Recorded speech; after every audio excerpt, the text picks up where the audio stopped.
The San Francisco 49ers pretty much dominated start to finish in a sloppy effort, losing to the Green Bay Packers and watching their playoff hopes get very far away from their grasp after 12 weeks of NFL football. 38-10, Niners lose. How did it happen? What does it mean?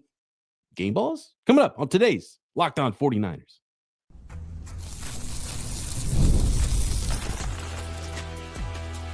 You are Locked On 49ers, your daily San Francisco 49ers podcast, part of the Locked On Podcast Network, your team every day.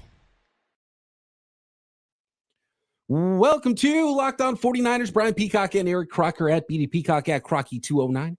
Thanks, everybody, for making us your first listen on the Locked On Podcast Network, your team every day. Love and appreciate all of our everydayers out there. And I see all the new listeners jumping in with us, hanging out with us daily here on Locked On 49ers. The season is not over, even though it might feel that way after 12 weeks of the NFL season. Happy to have you every single week and into the offseason. More mock drafts, I think, in our futures potentially here for the 49ers coverage if things go continuously in this direction as they did Sunday. 38-10, the 49ers really got whooped up on by the Green Bay Packers on the road with Brandon Allen at quarterback. And we're going to get into all of those subjects, including Allen, what he looked like out there, and what to take from this loss from the San Francisco 49ers without not only their starting quarterback, but numerous players. Today's episode of Locked On 49ers brought to you by FanDuel. New customers can place a $5 bet, and you'll get started with $150 in bonus bets if you win. All you got to do is win that first $5 bet. Just visit FanDuel.com to get started. All right, Croc, let's talk about first, and we'll evaluate Brandon Allen and his first start for the San Francisco 49ers. Let's talk about the sloppy effort is what I'm going to call it. And I thought Tom Brady did a good job of pointing out during the broadcast that the 49ers coming in with no Brock Purdy, no Nick Bosa, no bunch of players. You can't afford to play sloppy. You can't afford things like penalties. You can't afford to drop interceptions when the other team throws you the football. You can't afford to be missing tackles. And what the 49ers do, they came in and not only were undermanned against the Green Bay Packers, they screwed up everything else they could have as well, from blocks to penalties, pre-snap, 12 men on the field, 10 missed tackles in the first quarter, 20 overall against Brandon Jacobs and that Packers running game. The rookie Renardo Green couldn't quite corral a potential interception. And then the worst one later was that Jair Brown couldn't corral an interception. So really an effort, and hey, another poor special teams effort too, right? A penalty there. Deebo Samuel's 87-yard kick return wiped out a play by holding, which was a BS call in my opinion, but a play that could have changed things for the 49ers and where they were miraculously close and potentially in a position to come back in that game still at halftime, even though that they were thoroughly whipped up on, I think, in the first half of the game. But just a sloppy effort, and an effort that leaves 49ers fans probably pretty upset in not only just getting beat because the other team had better players on the field in week 12 than the 49ers had, and better players than, the 49ers should have had much better players, but they didn't have those players out there. They were hurt. And then the effort that came along with it, with how sloppy they were, with all the penalties and everything combined, it just can't happen. You combine those things together, you get beat 38-10. It could have been worse. It definitely could have been worse. And watching that was tough. I'll say this, heading into the game, if anybody listened to the crossover episode with Peter Bukowski, I did not want to give him the satisfaction of saying the 49ers would lose this game. But clearly in my tone, and I think Peacock's as well, it was a game where we were a little bit more cautiously optimistic, not even very optimistic. I did not feel confident that the 49ers missing, potentially missing Bosa and some other guys will go into this game when they have not been playing well. You're going on the road, playing in a little bit more inclement weather. I wasn't very confident the 49ers would win. And that was prior to us finding out that Brock Purdy wasn't going to be playing and Nick Bosa was 100% out. So I wasn't confident even if we had those guys. And then once you take them away, I'm even less confident. But that's not the thing that really hurt me with this. I was very disappointed. Not once, but twice. And not even twice at two different times. But back-to-back plays, you have 12 men on the field. That right there Like, that's unacceptable. Those are the things right there that are like kind of low-key fireable offenses. A lot of other things happen. McCaffrey fumble. You talk about the penalty. There was a lot of like bad things. 49ers, they didn't play sloppy, as you said. But my biggest issue was to what extent. And to get penalized for 12 men on the field, back-to-back plays, that is bad. That is that comes off more so as a very poorly coached team. And I think out of everything that happened, again, I didn't expect a whole lot of good. I was most disappointed with that. Yeah, not ready to play. It was terrible, and it was bad from the start. The Packers just went out there and ran right down the field. And I mean, 20 missed tackles, that's an easy thing to blame by itself, but it's not like there wasn't huge holes even before the tacklers had an opportunity to start tackling Brandon Jacobs. Like, they were blowing off the ball on both lines of scrimmage. The 49ers, on the other hand, could not run the ball. Christian McCaffrey is at about 3 yards per clip right now in his 3-game return, 2.8 in this game per carry. The Packers did not care about the 49ers beating them over the top, and the 49ers did not and could not beat them over the top. An awful effort, except for everybody but one guy. It's the type of game where you feel like, man, maybe there's no game balls to give out. There's a game ball to give out for me in this game, and it goes to George Kittle. Leading receiver for the 49ers, had the touchdown catch in this one. He's still hitting people. He's still playing hard. If there's one person you can't point to and blame this loss on in the San Francisco 49ers organization, it's George Kittle. 6 for 82 and a touchdown. George Kittle doing George Kittle things out there. So game ball, George Kittle. I just want to make sure before we end this episode, I gave out one game ball, and it is due and deserved by George Kittle. On one of our sponsors, Prize Picks, I took the more on George Kittle's receptions. And I actually had a little bit of pushback from a 49er fan. He's like, 49ers aren't going to really run the ball that much. And I was like, well, I don't expect the 49ers to be playing ahead in this game. They're going to have to try to throw the ball. And whether you're a backup quarterback, starting quarterback, a tight end is kind of your best friend. Again, which is why I'm surprised that the 49ers more often than not don't truly feature George Kittle in the game. But this was a game where they had to go to him, and he was terrific with his opportunities. So George Kittle, a guy who I don't know if they can get him the ball enough to please me, because I think, he's just that good, that dynamic, that much of a difference maker in games. But he definitely was one of the guys that did show up in this game. I guess I'll give another game ball. I want to be a little optimistic. All right, Juwan Jennings, not like the best game, but he was fighting, right? And in these games, I think you find out more about certain players when everything is against them. Nothing is going well. Who's going to keep fighting? And I felt like even on that last drive where he caught the ball and he was short of the sticks, he never stopped fighting. Those are the kind of guys I want to go to war with them every single time. The guys that, regardless of what that scoreboard says, you're going to continue to get 100% effort from me. So I got to give a game ball to Juwan Jennings. I love seeing him and how he competed to the very end. And there were some other players playing hard out there for the 49ers, but a pretty disastrous game and a disastrous effort, sloppy all around. It was good to see a couple of players out there that you can count on, you can bank on, when you go to war and you got Kittle on one side of you, got Juwan Jennings on the other side of you, that they're going to battle along with you. So if for no other reason, those guys for sure deserve game balls in this one. Can we talk about guys that you would like to see a little bit more, like you got to do something? I think I have a feeling I know where you're going with this. Let's talk about that next. Okay. Let's talk about our evaluation of Brandon Allen. It's the first extended action we've seen from him as a 49er. He hadn't played anywhere in the 3 years, including for the 49ers, aside for some preseason, some camp stuff that we had seen. Let's talk about the evaluation of Brandon Allen in this game, who I think, short version, not amazing, but not the first reason that you name that the 49ers lost this game either. More on the 49ers loss to the Packers in Week 12 next. Today's episode of Locked On 49ers brought to you by Hillsdale College. Time is our most precious commodity, so don't waste it scrolling through the same mind-numbing content for hours and hours. How can you spend it wisely to improve yourself? Well, that's where Hillsdale College comes in. Our sponsor, Hillsdale College, is offering more than 40 free, that's right, free online courses, including history, economics, the great works of literature. Did you study these things in school? Maybe not. Have you studied them recently? Have you brushed up on them? Do you need a refresher? Yeah, you probably do. And time and technology have changed a lot of things, but history, that still remains the same, right? So all of Hillsdale courses are self-paced so that you can start whenever, tune in wherever. Plus, you can go deeper with readings, quizzes, discussions, or just enjoy the lectures. Go right now to hillsdale.edu/lockedon to enroll. There's no cost, and it's easy to get started. That's hillsdale.edu/lockedon to register. hillsdale.edu/lockedon.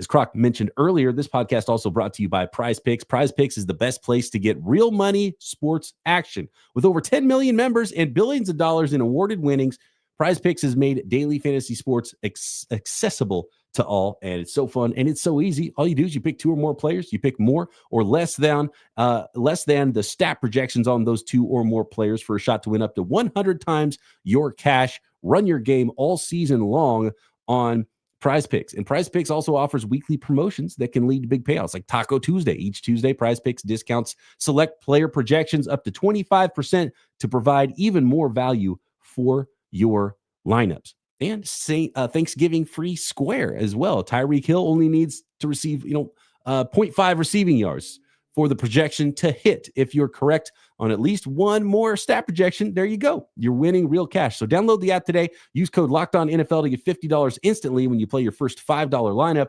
That's code LOCKEDONNFL to get $50 instantly after you play your first $5 lineup at Prize Picks. Run your game.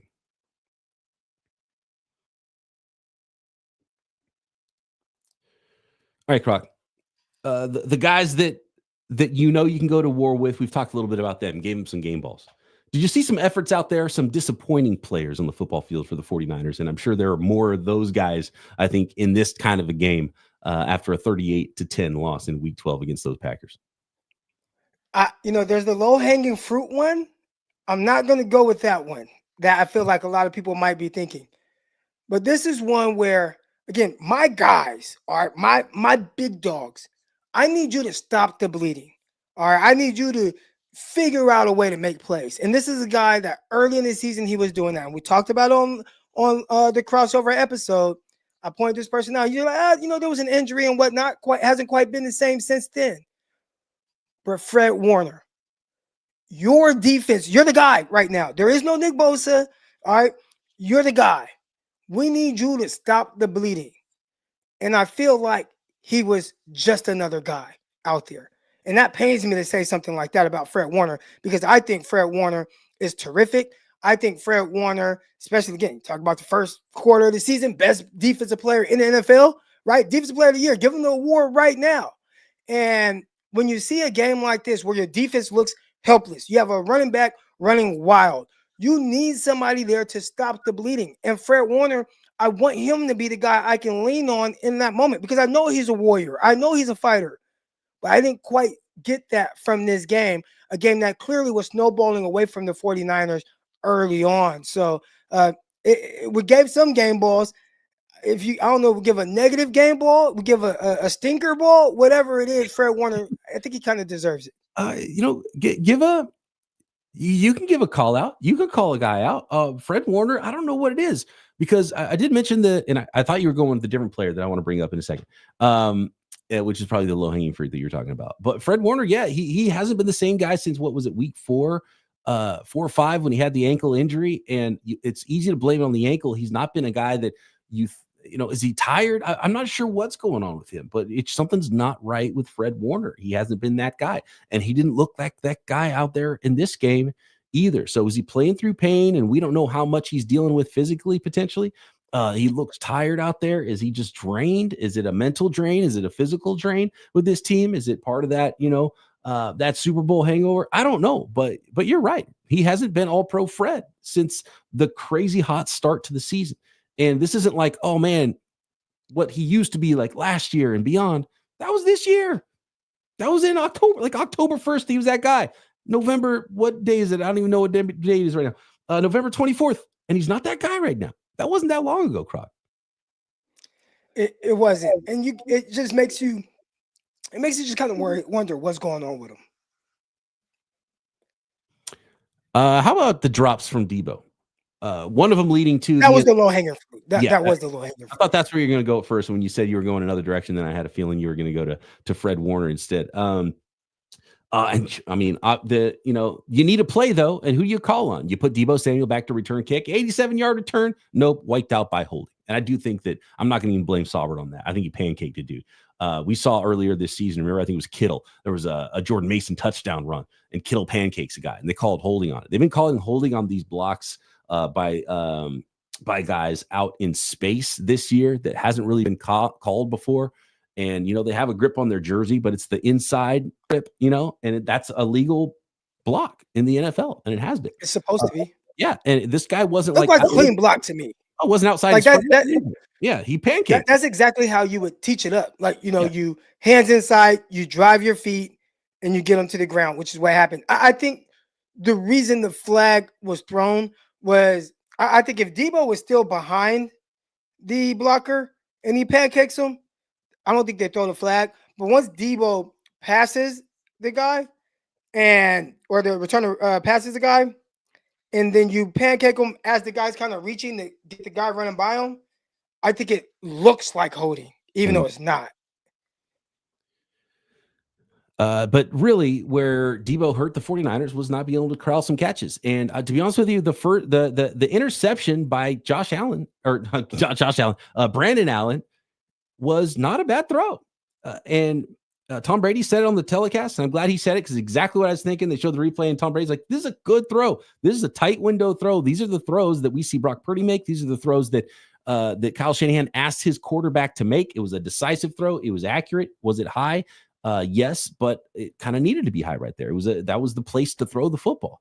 And it might have been a tough catch, a little behind him, a little hot, over the middle of the field in congested areas, but it hits your hands as a receiver. You got to catch it, ends up being an interception, and a nearly identical play happens later where Deebo Samuel can't catch a little bit of a high pass. And the first one, that interception, I think that a potential hit took his concentration off of the ball. Yeah. And I think he was trying to prepare for that. If you watch it, he's kind of going up, but kind of turning his body to kind of try to brace for the contact at the same time. Boom, ricochets off his hands, interception. So that's not me. That's definitely not me making an excuse for Debo, but just kind of like, okay, well, why did that happen? I think he was bracing for a hit. You got to come down with it. You got to come down with that ball. Overall, the words that whatever Terrell Owens said about Debo, and then there was kind of that back and forth on social media. Did you see any of that? I saw a little bit of it, but I never saw the initial quote, so I don't know exactly what he said. Terrell Owens basically said Debo doesn't look like Debo, and he's more worried about his pregame dance, so along those lines, something along the lines of that. So when somebody does say something like that, calls you out, and then you respond, you can't come back with a performance like this. True, right? One catch for 21 yards, I believe, for Debo. Early in the game too, screenplay. And it was like I could have did that. Now I'm not saying I would have got 21 yards, but you do the flea flicker, then the fake flea flick, then toss it back to the quarterback, and then now you have all the linemen there leading the way to block for you. Eric Crocker could have got a great call. A play of the game for the 49ers. The flea flicker wide receiver screen to Deebo Samuel for 21 yards. That was his only catch of the game. And it set up the George Kittle touchdown, the 49ers only touchdown of the game. So that's what kind of game it was. Kyle Shanahan had to resort to something I don't recall seeing a flea flicker screen pass before. And so that's how deep into Kyle Shanahan's bag he had to go to try to get some offense for this football team, because it just was not happening. Do you blame that on the quarterback? What did you see from Brandon Allen out there as a quarterback? Brandon Allen was 17 of 29 passing for 199 yards, the one touchdown and one interception. I don't think it was terrible. It just wasn't what the 49ers needed.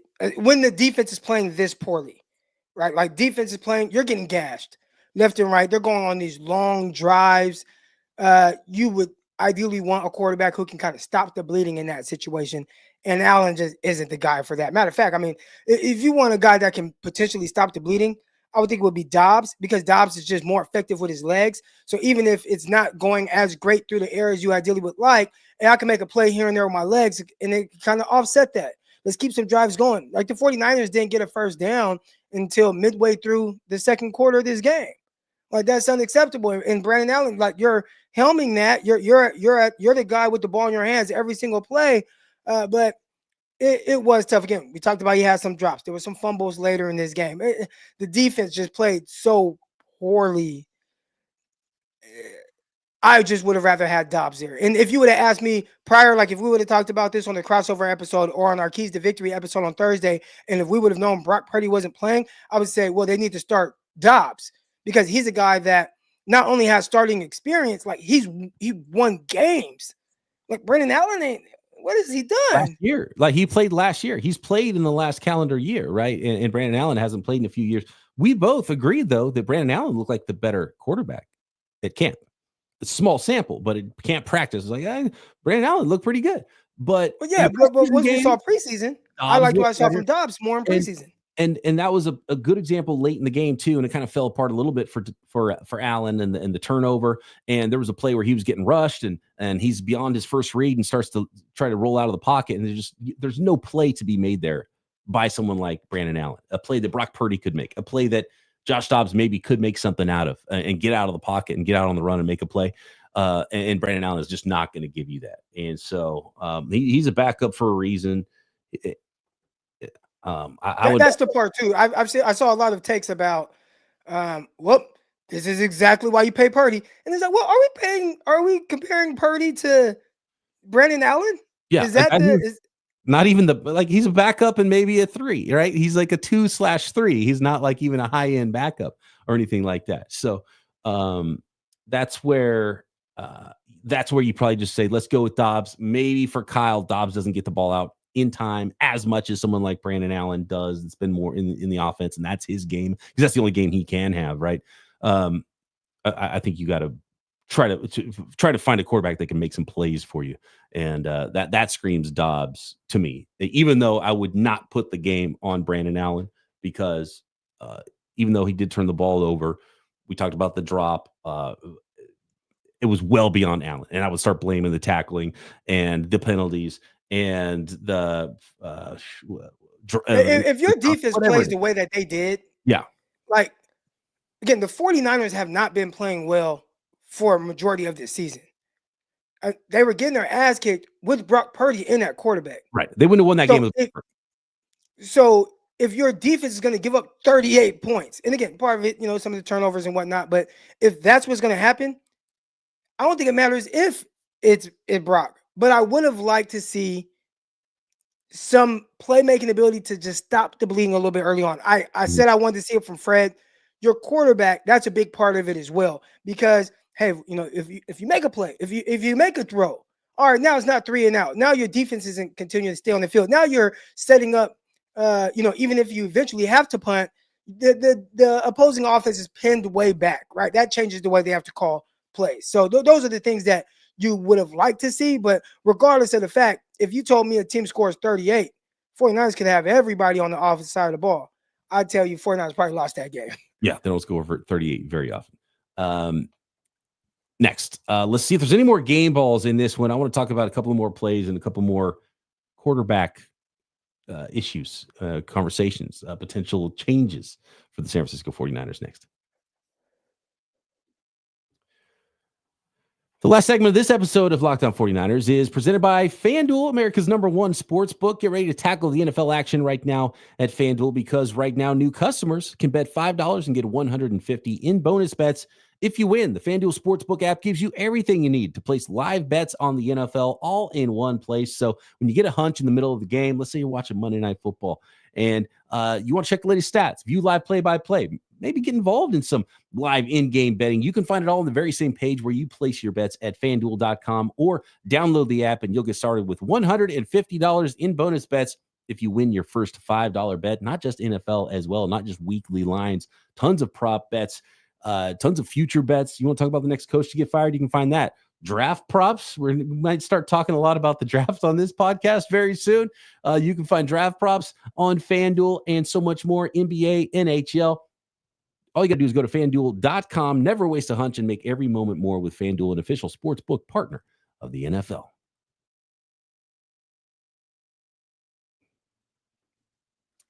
I do want to point out the whole Niners and Brandon Allen didn't get a first down until like halfway through the second quarter. It's because they didn't have the ball. They had 3 plays on offense in the first quarter of the game because the Packers just went all the way down the field and scored. Niners 3 and out, boom, all the way down the field and scored. By the way, the first quarter fumble, and my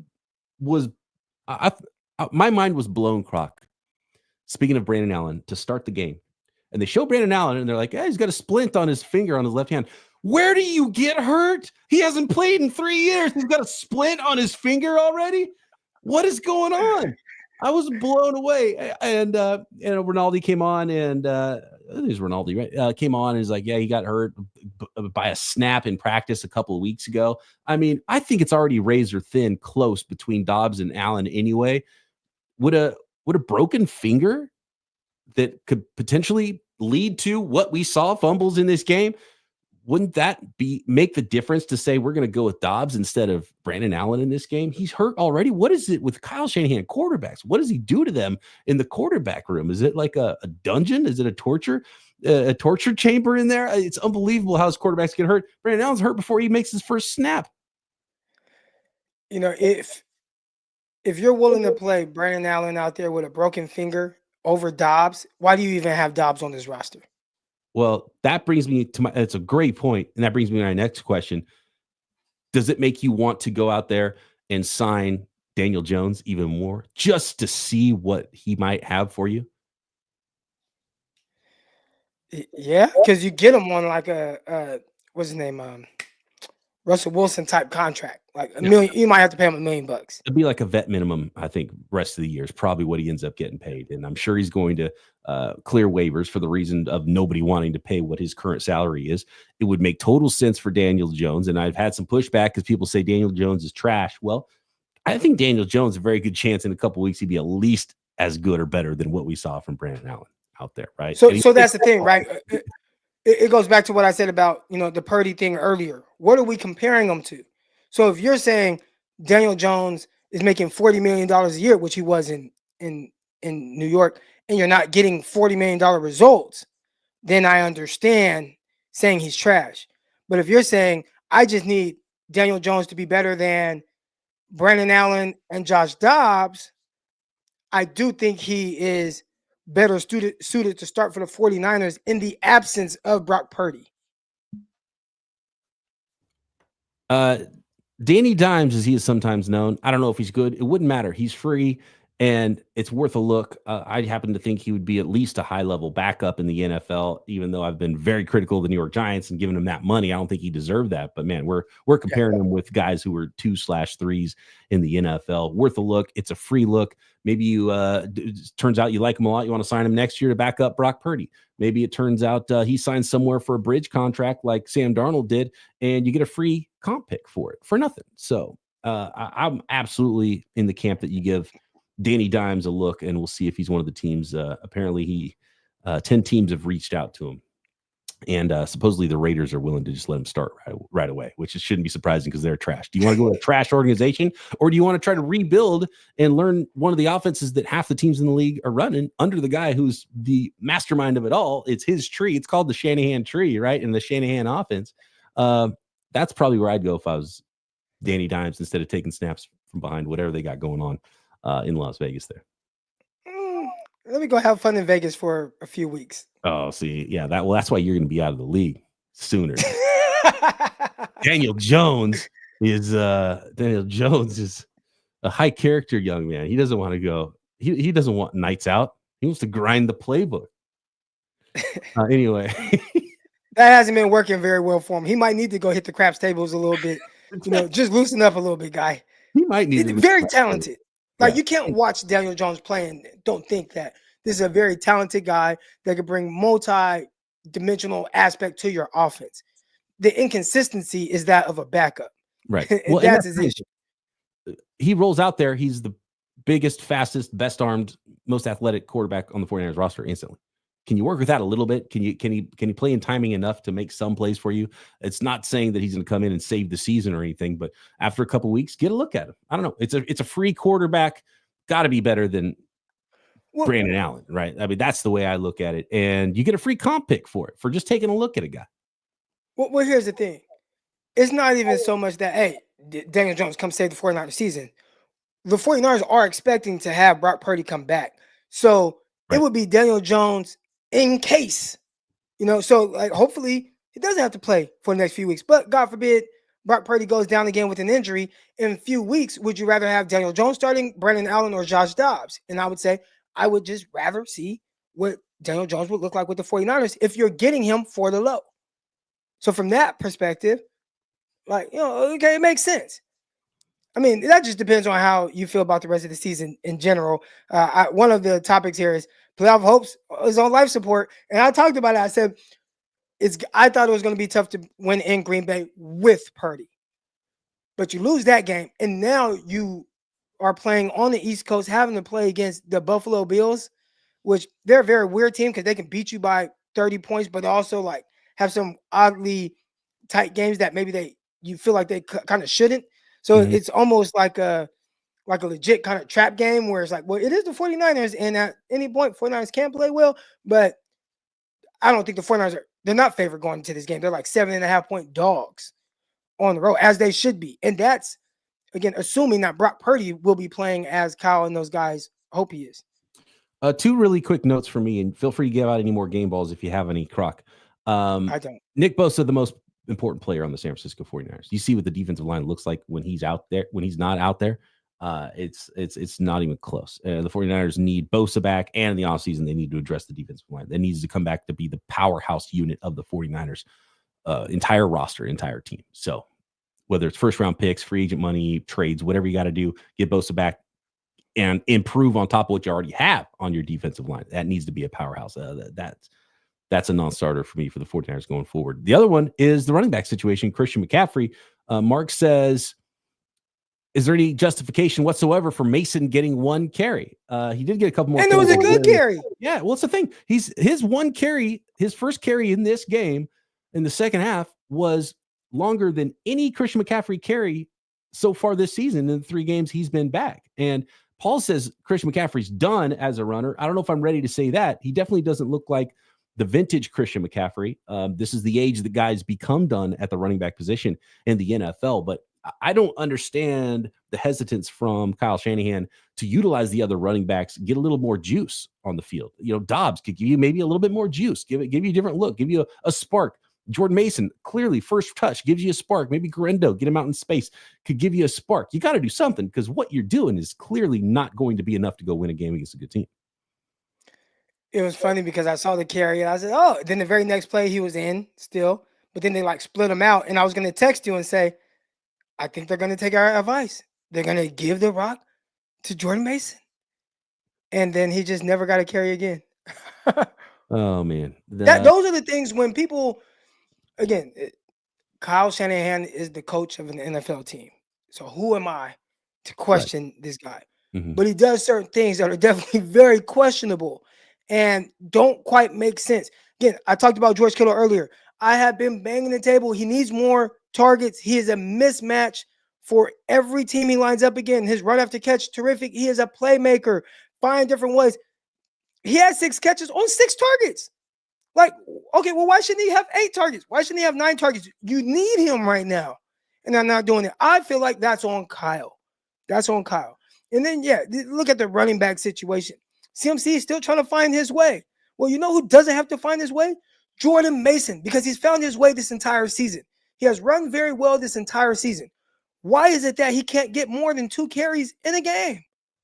Because you have Christian McCaffrey. And maybe the game flow threw some things off, right? Because McCaffrey is not like he had a ton of carries. He had 11. All right. And you're getting just dogged on the ground. And the other team continues to put up points. But we saw this even in tight games where it's just like this reluctancy to give the ball to Jordan Mason. I don't quite understand some of the things that Kyle Shanahan does. He's very smart, but I think sometimes he comes off almost too smart for his own good. He kind of laughed during the week too. I think it was Larry Kruger that asked him the question about using other running backs, and Kyle took it as, well, you want to have two running backs on the field at the same time, and like, you can't do, like, is that even allowed in the rules? And that, I don't think that's what Kruger was saying. Kruger was saying filter in other running backs and use Mason more, use Garendo. But even that idea of putting two halfbacks on the field, two tailbacks on the field, we see the Washington Commanders do that right now with, until Brian Robinson got hurt in this game. And Eckler did too, but Eckler and Robinson on the field at the same time could create some mismatches, Put Debo in the backfield too. The Detroit Lions. Yeah, exactly. The Detroit Lions have, they call them Sonic and Knuckles. All right. Yep. But they got their two-headed monster. Gibbs today, 21 carries. Montgomery, 8. And Montgomery's carries has taken a hit because Gibbs continues to run very well. But you mean to tell me you can't work two guys in and pound the rock? That's what makes, I said the Detroit Lions are more dangerous than any 49er team that we've seen in the Kyle Shanahan era. And the reason why is because they can win multiple ways. The 49ers, even when we're very good, they win one way. Okay, we're gonna out bruise you. All right, and then we got some trickery stuff and we can make some throws. But they kind of play one, ball control, and this is one way. Man, you look at the Detroit Lions, they can beat you multiple ways. Do you want us to go finesse? We can do that with Gibbs. You want us to go power Montgomery? We can give you that. You want us to throw the ball around and have the quarterback golf throw for 280 yards and 0 incompletions? We can do that too. And by the way, we could play some damn good defense. They're just so much more dangerous. And it's because, we have all these guys and they're good on all these different things. Why not utilize all of that consistently and do some things that make sense? Like having one guy with 21 carries and another guy with 8 carries or 9 carries. And for whatever reason with Kyle, his brain just doesn't work that way. Some folks in the chat poo-pooing the Washington Commanders. They got a better record than the San Francisco 49ers do right now. And a brutal one. Man, some wild games. Special teams. Niners aren't the only team, by the way, dealing with some weird special team stuff around the NFL. And the thing is, and look, people fire Kyle in the chat. No, we're not saying fire Kyle. I think it's insanity to say fire Kyle. He has one season where he's 5-6 right now after going to the NFC Championship game 4 out of 5 years. That's not it. All it is Kyle could be better. Kyle, everyone could be better. Croc, you and I can be better at podcasting. Look yourself in the mirror, Kyle. Figure out what you can do to change, to get better, and try some of those things. And that's all we're saying with Kyle Shanahan. And he says it himself, all in with this, Croc, because Kyle Shanahan's own quote is, "You're either getting better or you're getting worse." So Kyle Shanahan, I would ask you this question: are you getting better right now? Peter Bukowski got the last laugh. Oh, Peter Bukowski. I think I hate actually losing to the Packers because of Peter Bukowski over like anything else that has happened, like probably for the rest of the season. Oh, dude, the 49ers could lose every game, and the thing that's going to bother me the most is that Bukowski kind of gets to get the last laugh at the 49ers. You know what though, Croc? From what I understand, one of Bukowski's listeners said that they hate us as much as our listeners hate Peter too. So I guess we're doing something right, playing the heel and the babyface roles for the opposing fan bases there for Packers and 49ers. And it's funny because you mentioned not wanting to pick the Packers because of Peter during our crossover. Same for me, and I picked the Niners. But actually, on the Peacock Williams show, I did pick the Packers because I was like, I don't like the way things are going for the 49ers. No Purdy, no Bosa. And it was even worse than I thought for the San Francisco 49ers in Week 12, losing 38-10 against the Green Bay Packers. Let us know what you think at BD Peacock, at Crocky209. Drop a comment on YouTube. Of course, we're not done breaking this game down. We'll talk more about where the Niners are right now heading into Week 13 and another tough one, the Buffalo Bills on the schedule, and what the 49ers have to do to get this thing right. And look, the Seahawks beat the Cardinals. I think that was a good result for the 49ers. Right now, the Niners are last in the West at 5-6. The first place Seahawks are 6-5. They're right there. And it's all about the West. Forget the wild card. That's not happening. The NFC West, it's not as weird as it feels right now, as bad as the 49ers looked this Sunday. The NFC West is still wide open and up for grabs. The 49ers have to start playing better wins of football games, though. How do they do it? We'll talk about it here every day. Locked On 49ers. Thanks for joining us. Talk to you then.